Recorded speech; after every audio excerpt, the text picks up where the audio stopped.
Hai, hari ini kita akan belajar sejarah tahun 4, unit 7, Kerajaan Melayu Awal.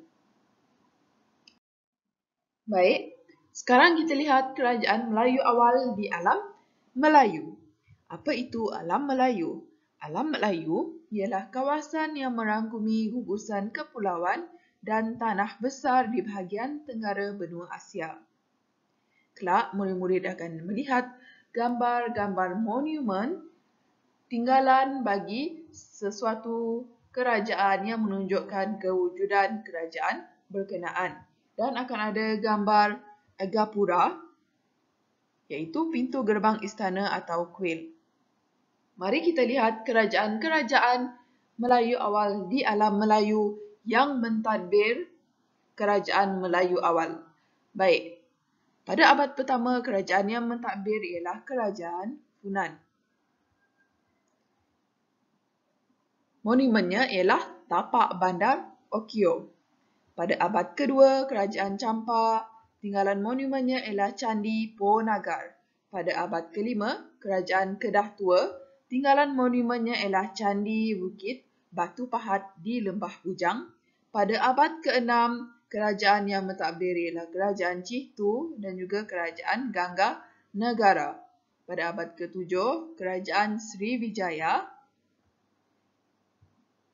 monumennya ialah Candi Muara Jambi. Pada abad ke-9, Kerajaan Mataram, monumennya ialah Candi Prambanan. Pada abad ke-10, Kerajaan Santubong. Dan pada abad ke-13, Kerajaan Majapahit, monumennya ialah Gapura Bajang Ratu. Gapura tadi yang membawa maksud kepada pintu gerbang. Dan pada abad ke-15 ialah Kerajaan Berwas. Jadi dapat dilihat di sini ada 1, 2, 3, 4, 5, 6, 7, 8, 9, 10 kerajaan Melayu awal di alam Melayu. Baik, sekarang kita lihat lokasi kerajaan Melayu awal. Kita lihat di mana beradanya kedudukan kerajaan Melayu awal pada zaman dahulu. Kerajaan Melayu awal di Kepulauan Melayu bermula daripada pertempatan kecil yang kemudian berkembang menjadi pelabuhan. Pelabuhan ini seterusnya berkembang menjadi kerajaan. Kalau murid-murid ingat pada unit sebelum ini, kebanyakan manusia pada zaman awal tinggal di kawasan pesisir sungai. Kenapa? Bagi memudahkan mendapat sumber makanan dan juga sumber perhubungan. Jadi disebab itu, apabila ramai masyarakat yang menduduki sesuatu tempat dan wujudnya ketua, maka wujudlah satu-satu kerajaan. Baik, mari kita lihat di mana kedudukan kerajaan-kerajaan Melayu awal pada peta berikut. Baik, sebelum itu murid-murid, ini merupakan lokasi Kepulauan Melayu. Kalau murid-murid kenal, ini ialah Malaysia, iaitu Semenanjung Malaysia dan juga Sabah dan Sarawak. Kepulauan Melayu juga meliputi negara-negara seperti Indonesia. Baik murid-murid, mari kita lihat Kerajaan Kedah Tua. Lokasi kerajaan ini di Sungai Mas dan Pangkalan Bujang, Lembah Bujang. Lembah Bujang pula terletak di negeri Kedah. Jadi kerajaan Kedah Tua ini, untuk murid ingat, ianya berada di negeri Kedah. Sebab itu dipanggil sebagai Kerajaan Kedah Tua. Kerajaan yang kedua ialah Kerajaan Gangga Negara. Lokasi kerajaan ini di pantai barat bahagian tengah Tanah Melayu. Kerajaan ini terletak di negeri Perak. Okey, murid-murid, untuk Kerajaan Gangga Negara terletak di negeri Perak. Disebabkan itu, kalau murid-murid lihat di peta ini, Gangga Negara berada di negeri Perak. Dan seterusnya kita lihat Kerajaan Berwas. Lokasi kerajaan ini di pantai barat bahagian tengah Tanah Melayu. Kerajaan ini juga terletak di negeri Perak. Seterusnya, Kerajaan Chihtu. Kerajaan ini berada di Tanah Merah, Kelantan. Bila kita sebut kerajaan Citu, ianya berada di negeri Kelantan. Seterusnya, kerajaan Santubong. Lokasi kerajaan ini di Sungai Sarawak, di Sarawak. Dan kerajaan Sriwijaya pula, lokasi kerajaan ini di lembah Sungai Musi, Sumatera. Seterusnya, kerajaan Mataram. Lokasi kerajaan ini di Jawa Tengah. Dan kerajaan Majapahit. Lokasi kerajaan ini berpusat di Trowulan, Mojokerto, Jawa Timur.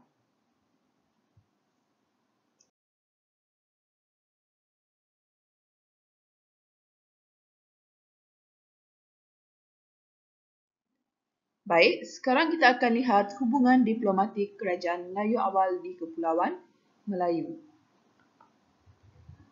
Hubungan diplomatik ialah hubungan yang terjalin antara sebuah kerajaan dengan kerajaan yang lain.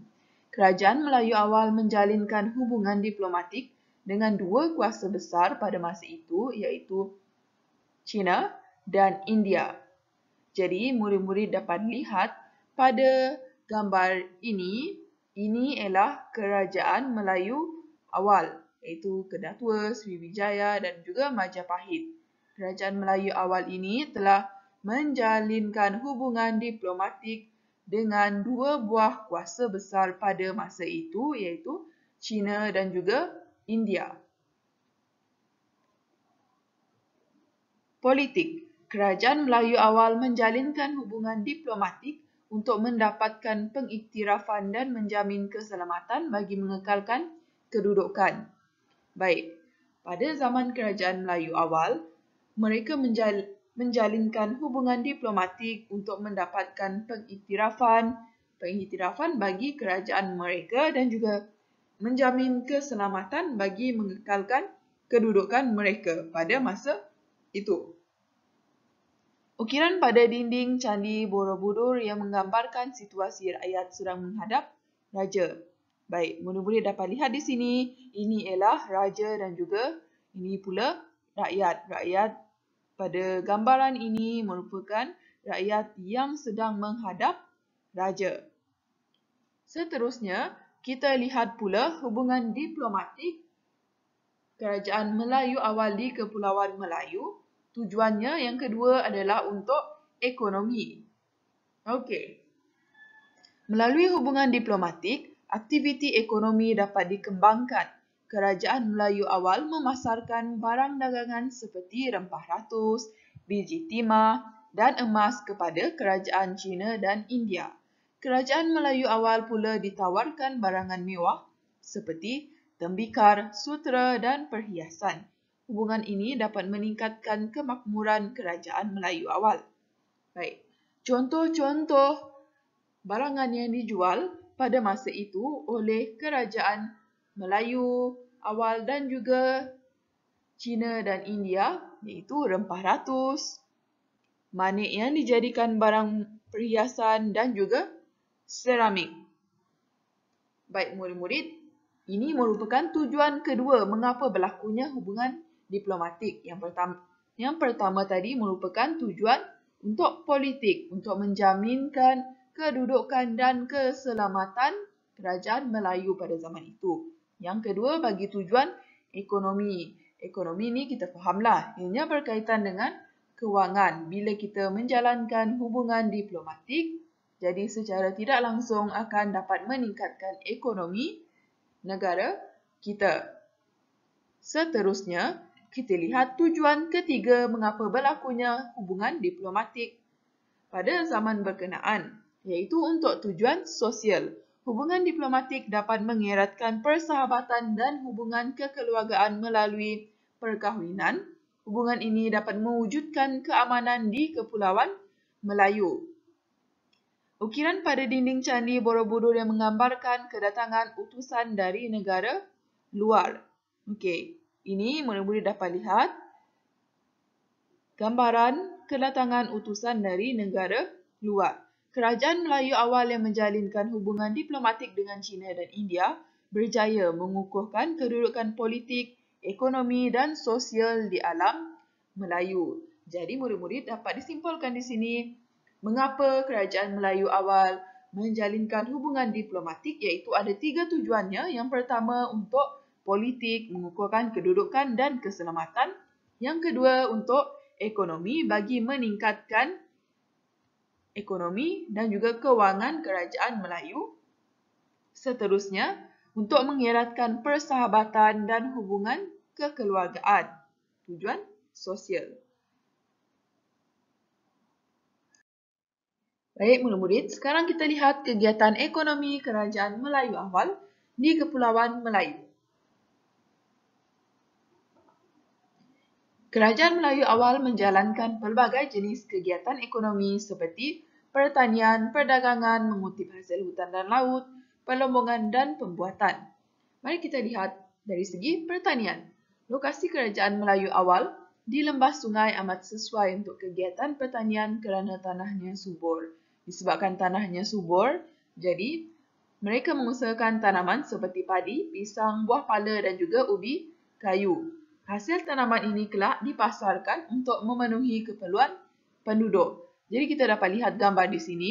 Penanaman padi merupakan kegiatan ekonomi masyarakat kerajaan Kedah Tua dan Majapahit. Seterusnya kita lihat kegiatan ekonomi yang kedua iaitu pelabuhan perdagangan. Lokasi Kepulauan Melayu yang berada di Jalan Laut Perdagangan Timur dan Barat menyebabkan kegiatan perdagangan kerajaan Melayu awal berkembang maju. Kewujudan pelabuhan memudahkan pedagang untuk singgah dan menjalankan kegiatan perdagangan di Kepulauan Melayu. Barangan dagangan utama ialah rempah ratus seperti lada hitam, bunga cengkeh dan buah pala. Jadi, murid-murid, disebabkan lokasi kerajaan itu sendiri yang berada di pesisir pantai dan juga lokasi Kepulauan Melayu itu juga merupakan lokasi yang strategik yang menjadi laluan para pedagang daripada seluruh dunia, menyebabkan lokasinya sangat strategik untuk berkembang maju. Jadi di sini dapat kita lihat gambaran apabila semua pedagang daripada serata dunia melalui kawasan ini, secara tidak langsung mereka juga akan turut singgah ke kerajaan-kerajaan yang berada di Kepulauan Melayu. Jadi di sini secara tak langsung berlakunya kegiatan perdagangan. Jadi antara barang dagangan utama pada waktu itu rempah ratus seperti lada hitam, bunga cengkeh dan buah pala. Seterusnya kita lihat kegiatan ekonomi yang ketiga, iaitu mengutip hasil hutan dan hasil laut. Kerajaan Melayu awal kaya dengan hasil hutan dan hasil laut, antaranya termasuklah rotan, sarang burung, kulit penyu, teripang dan mutiara. Barangan ini mendapat permintaan tinggi daripada pedagang. Jadi di sini digambarkan hasil hutan yang berjaya dicari seperti rotan, gaharu dan juga kapur barus. Manakala hasil laut pula mutiara dan juga teripang. Kerajaan yang mengeluarkan hasil hutan dan hasil laut ialah kerajaan Gangga Negara, Cihtu dan Sriwijaya. Seterusnya kita lihat kegiatan ekonomi yang terakhir iaitu perlombongan dan pembuatan. Masyarakat kerajaan Melayu awal menjalankan kegiatan perlombongan seperti biji timah, biji besi dan emas. Kegiatan pembuatan menghasilkan barang perhiasan, tembikar dan senjata. Relau yang digunakan untuk melebur besi semasa kerajaan Kedah Tua ini merupakan gambar relau. Kerajaan Kedah Tua, Gangga Negara dan Santubong merupakan antara kerajaan yang menjalankan kegiatan perlombongan dan pembuatan. Baik murid-murid, bagi tajuk ini tadi, murid-murid telah mempelajari beberapa senarai kerajaan Melayu awal, lokasi kerajaan Melayu awal dan juga hubungan diplomatik kerajaan Melayu awal, serta kegiatan ekonomi pada zaman kerajaan Melayu awal di Kepulauan Melayu.